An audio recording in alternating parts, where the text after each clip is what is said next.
This is what my brain felt like every single day. Hours coming in from everywhere, like family, work, ideas, goals, YouTube, plus loads of other stuff. And it just felt like nothing was under control. I got overwhelmed, pulled in every direction and never on top of anything. So I did what any sort of productivity loving type person did, and that was just to download apps and more apps and more apps. I'd use like Notion for my projects, Todoist for tasks, Evernote for notes, Obsidian for, I'm not entirely sure actually, just some random sort of stuff that I would never get back to. But here's what actually happened. Like the more tools that I added, the more scattered I felt more stressed, more overwhelmed. I was spending more time managing my productivity system than actually being productive. Then something unexpected happened. One notebook just kind of totally changed my life and the system that I was able to learn about and really just make a big difference. And this is something I've been doing for like years and years now, probably about 6-7 years. And as you can see, I've got like loads of notebooks from over the years. And I want to walk you through exactly how my notebook is set up and how it replaced so many apps that I was using digitally. Assalamu alaikum, my name is Iqbal. On this channel, we look at strategies to lead a life that you love as a Muslim. So let me show you exactly what sort of notebook I use and how it's structured. I use a dot grid notebook, and these dots kind of give you structure without boxing you in. You can draw, you can make lines, you can make grids, and just totally kind of just draw and use it freely, which is what I really love about it. But honestly, just pick any notebook that you want. The format matters less than just getting into the habit. Another thing I want to say is, like, most of you might be used to a lot of these diary type journals where for every day there's a specific page, it has the date and the year and the month and everything. But what I found was that, like, sometimes, I wouldn't use a lot of those pages. Like, I don't know, something might happen, I might forget something on one day. So it's not about being perfect, because perfection doesn't exist. It's just about doing kind of progress. Inside mine, there are 3 key areas. Now, the one that I use every day is like the daily spread. So a spread is just when you come and you have these 2 pages side by side. So it's known as like a spread. And here I would write the date and write down actions of things that I'm planning to do that day. Everything I need to get done gets written down there, but it's not perfect. Sometimes I forget things, sometimes I get a bit lazy. Actually, that happens quite often. It's not like perfect. It's always kind of sometimes get a bit rough, and sometimes I don't do things properly, but it does help so much. And don't be too hard on yourself. Another thing I want to talk about is like the book Getting Things Done, which talks about getting things out of your brain and just kind of dumping it down there, which I really love about the paper. Like if there's something that comes up, I can just write it down and it's quite easy to go back and find. The next thing I want to show you is the monthly log. So for every month I have like a section and things that I try and do in one month and that I didn't get around to doing, I would then kind of move on to the next month. So things like, my zakah, things like if I've got to do certain applications for things or sort out a barbecue, sometimes there's things that kind of go on. It's nice to have one spot to keep track of all of it.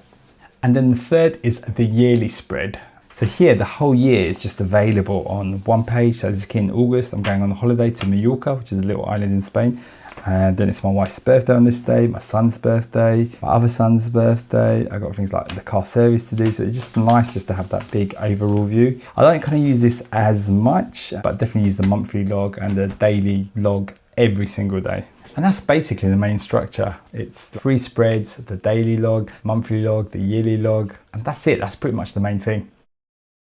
A lot of what I do is inspired by the bullet journal method by Ryder Carroll. And yeah, I definitely recommend people checking that out. But if you do look for the bullet journal online, you'll find loads of people that have got these beautifully color-coded bullet journals. They look beautiful. They spend a lot of time with it. And they really enjoy doing that. There's stickers, calligraphy, works of art. And honestly, some of these look amazing. And if that's you, mashallah, carry on. Generally, that's really good and you have some benefit from that. But here's the thing, you do not need to do any of that. My notebook is very functional. It's not particularly like beautiful, but sometimes I like to add like little highlights and stuff like that just to kind of mix up a bit. And I've adapted the method to make it work for me. And that's exactly what I want you to do too. Take what works and leave what doesn't. Honestly, there's a lot of stuff in the bullet journal that I don't use or I kind of tweaked for myself.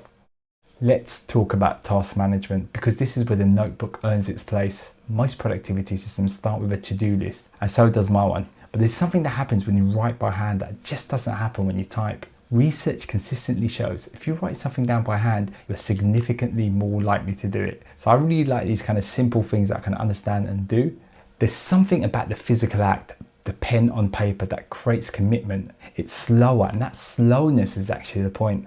When I write my actions for the day, I'm not just logging them, I'm deciding on them. Every word costs me a little bit of effort, and that friction is a filter and really kind of focuses on what I need to do and not adding some sort of vague sort of thing, but being much more kind of specific.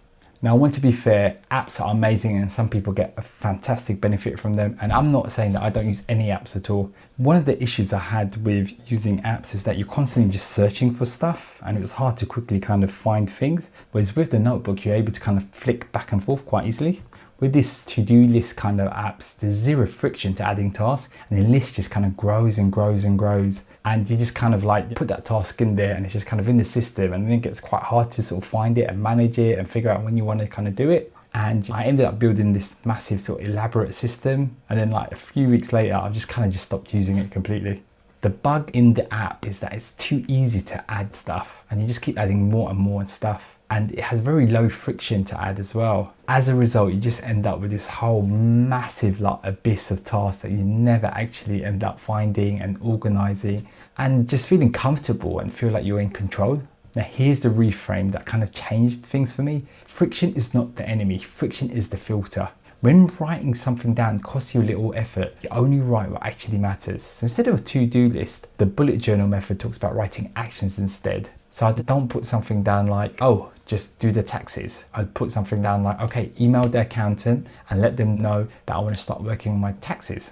So it's one action, it's specific, it's something that's actually doable and I can make action on. And one action at a time, written deliberately and just committed to fully, will make it so much easier to get done. Another big part of this is clarity as well. It just makes it much more clearer what you actually want to do. And one of my favorite books ever is Solving the Procrastination Puzzle, which talks about finding the smallest possible action you can take just to get started. That's like the trick. Once you get started, you can make so much progress. So instead of writing, script a YouTube video, I can just say create the dot and title, which are much more easy to do. And once I've done that, writing the rest of the script, I'll just kind of break it down. So I'll do headings, titles, bit by bit. It ends up kind of making the script. And that's the great thing about the notebook. It kind of forces you to think in actions. And I have this habit of, I need to get something done, and I'll just kind of jump into it and do it. I'm just kind of like constantly sort of context switching. So one of the great things about the notebook is it kind of helps you in terms of managing that context switching. Don't get me wrong, I still kind of do a lot of context switching. I feel like, I just kind of remember something. But now the notebook has just helped me kind of manage that a lot better.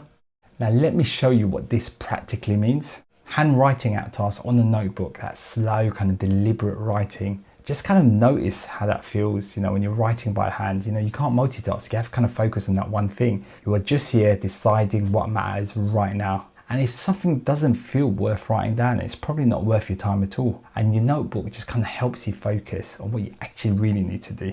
And writing is making you kind of feel more present, it's more memorable, and your brain just kind of encodes handwritten information differently. And counterintuitively, it kind of saves you time in the long run because you're being more deliberate in terms of what you're writing down, and that in turn helps you being more deliberate in what you actually do. So the centerpiece of the whole system is the daily action plan. Every single morning, the first thing I do is write today's date. That's the signal that this day has a plan. Then I write my actions, not 20 things, 3, maybe 5, and one of them, just one, is the thing that will make today a success. Everything else is just a bonus. Now, if there's something else that I need to kind of remember, some other sort of action that I want to come back to later, then I'll just make a note in the book. But I just want to kind of focus on just a few actions. And then something that I've taken from the bullet journal is that I use 3 icons to track my actions. So one is X to say that a task is done. It's a greater than symbol to move the task to the following day. And then I use equals for when there's like a quote or something I heard from a podcast that I liked. And really, you could just use whatever icons you want, but it's good just to have the base sort of icons from the bullet journal and just kind of tweak that for what you need. This daily spread has just kind of reduced my stress by so much because it kind of helps me focus what I want to do on that day. It's very easy to get to. That's the great thing about notebooks. You're just kind of just flicking pages. And that's it, you can kind of quickly get back to things just by looking at the date. And I just find it much easier to manage than the app. The daily plan only works if you review it. Now, I still use Google Calendar for all my kind of scheduling of meetings and things like that, appointments, family time, and a digital calendar is great and I will never get rid of that. And me and my wife, my family, others, we can always kind of see what each other are doing. But what about reviewing the week? Now, that happens in the notebook. If you don't review what you did, how can you learn from it?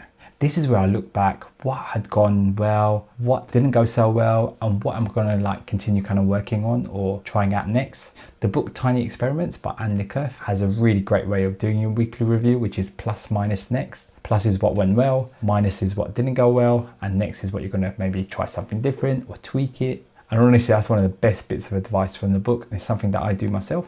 So if you look at my weekly review here, I've got like a few minus things, I've got a lot of next things, I've got some quotes as well that I like, so I've got the equals, and yeah, this kind of works really well. And genuinely, one of the best things to do is just kind of look back at these over the year, and you can see the things that you've learned and the things that kind of really stuck with you, or things that you forgot about as well, especially like quotes and things like that. I love coming back to those. And then once a month, I do a brief monthly review, and I keep a monthly log. I kind of look through that. And here you can see my monthly review here. And what I do is I go through my weekly reviews and also the most recent week. And then I kind of do the whole plus, minus, next, just on like a spread like this. And I kind of do that every month. A monthly review is like a bridge between the daily grind and the kind of bigger picture. And then what I'll also do is every end of year, I'll kind of go through all the monthly reviews and just kind of see what sort of lessons and things that I want to make note of, or like observations. And yeah, honestly, it was something I didn't think I was going to kind of do or be bothered with, but it's made such a big difference. Another big tip I would say is don't spend too long on it as well. Like I just kind of set a little timer, maybe for the weekly one, maybe 10-15 minutes, maybe for the monthly one, maybe half an hour max. I don't want to spend too much, but usually I spend a lot less time than that as well. It's much better just to quickly get it done rather than kind of delaying it and saying I'm going to get back to it another day. I used to use like a habit tracker to track my daily sort of habits, but I found that wasn't kind of working for me, and I kind of ended up moving to an app. The problem I had was that by having the habit tracker in my notebook is that I don't always have my notebook on me. And when I do carry out something like, for example, drinking water or reading a bit of the Quran, I need to track it straight away. Otherwise I could forget if I've done it that day or not. And then that ended up being a bit of a problem. So again, it's just kind of tweaking to whatever works for you. Some people prefer to do it on paper. Some people carry like a little notebook around with them. So yeah, don't worry about that. But one thing I find is just like not having too many habits as well. So maybe I've got about 5 or 6 at the moment, and just kind of keep them really simple and easy to do. But having that streak as well, like, doing it continuously for a few days really helps. But I want to be really clear about this. Any notebook will do. Like, this is one when I first started doing it. I had just like a ruled one, and I was just kind of tweaking and starting it out. And I would say just getting started just makes a kind of big difference. The notebook isn't just for tasks and reviews. You can also use it for thinking. Whenever I need to think something through, I can do a spider diagram, I can put a topic in the middle, I can do drawing, I can do all sorts of things. Like, for example, like this is something like here, I could put like a mind map, so I could talk about YouTube and then different things that I need to think of. It's very easy just to flick to it and find it. And there's something very freeing about doing it on pen and paper. You're not kind of restricted by the tools you have within the app. You can just kind of do whatever you want. And there's a great example of Christopher Nolan, who kind of plans all of his films on paper. This is like yellow legal pads, index cards. It kind of manages all the outline. It does all of that on paper, which is like crazy. He has no phone also, no email. He just does it all on paper, because I think paper is such an amazing way, and it really kind of helps you think and do things, and having that kind of tactile analog way of doing things just kind of helps so much. Another great example is Adrian Newey, who's like, one of the greatest F1 engineers of all time, who famously designs everything by hand. There's something about that hand to paper connection that produces like better and clearer thinking. Another thing I kind of heard about recently, which is morning pages, which is quite simple. You just write, and it's just like a brain dump. Everything that's in your head, you just get it out onto paper. No editing, no structure, just a pure brain dump. And you could do it on the computer as well. Some people like doing it on the computer, and with typing's faster, you have less friction between getting it out onto the paper. But there's something about doing that hand that kind of slows you down a bit, and there's a nice way of kind of doing it. Like here you've got me, where I just kind of just talk about stuff, going to the cinema, just random stuff just coming out my head. And the idea is that if you keep doing that, you'll kind of come up with ideas. But another thing I would recommend is, like, even beyond morning pages, is just doing some structured journaling and using some journaling prompts. I've been working through the Atomic Habits workbook by James Clear, and and I do that by hand. There's something about committing your reflections to a physical page. You can't just delete it and pretend you didn't write it. Your journal is that evidence of you actually going through these prompts, and it's nice just to have it in one place where it doesn't get lost. Previously I would do stuff on bits and paper and it just kind of go everywhere, whereas now it's nice, it's just kind of in there, and I can kind of go back to whenever I want. Oh, another thing is having an index page as well, so you could just write down when there's like the key pages, and that just really helps you find things really nice and clear. Also like to highlight specific things, so I can quickly go to those. But here's the bottom line: one notebook can replace so many apps. Your task management, the weekly review, monthly log, your thinking, your journaling, all of that in one place, all of it handwritten, all of it yours. But, and this is important, adjust it. I've changed the bullet journal method to work with me. I still use a lot of kind of the cool concepts for that, and you should do the same. Ali Abdaal talks about this in his book, Feel Good Productivity, the idea of like a productivity lab. Your system is like an experiment and you're the scientist, and you just kind of try different things out and see what works and what doesn't. And the tool doesn't matter as much as the practice. You can have the most amazing system, but if it's too difficult and hard to use, there's no point. An imperfect system that you use every day is so much better, and it just makes everything so much more stress reducing and just much more clearer. So here's what I want you to do. Just try it out for a few days. Get a notebook, any notebook, write down tomorrow's date on top of the page, then write down a few actions, and that's it. That's the whole start. And just keep going like that and see what happens. Just switching to handwritten makes such a big difference. If this video has helped you in any way, or you found using a notebook useful, then please put a comment down below and I'll make sure I respond to every single one.